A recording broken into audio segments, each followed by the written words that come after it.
सुप्रभातम। आज विज्ञान कालांशକୁ तुमମାନଙ୍କୁ ସମସ୍ତଙ୍କୁ ସ୍ୱାଗତ। आज आमे तृणभोजी प्राणी विषय पढ़िबा। तेबे कहले देखि पिला माने ए चित्रटी कहार? ए चित्रटी जे गाईर नहीं कि ये किए? ये हरिण। हरिण कौन करछि ना घास खाउछि नहीं कि? एटा कहार? एटा हैला ठेकुआ। ठेकुआ कौन खाउछि? गाजर।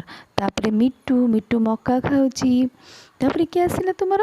देख ये समस्त चित्र को मु रखी भल कर लक्ष्य कर टे चित्र को नहीं कि कहले देखि पिला माने एठी को पशु कौन खाउछि?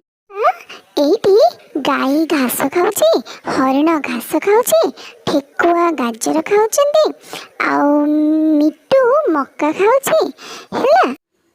ताहले पिला माने आमे ये चित्र देखि जानिलु जे जेउ पशु माने उद्भिद को बा उद्भिद देउथबा विभिन्न पदार्थ को खाई बंचती से ही प्राणी माननकु तृणभोजी प्राणी बोली कुहा जाई थाए नहीं कि?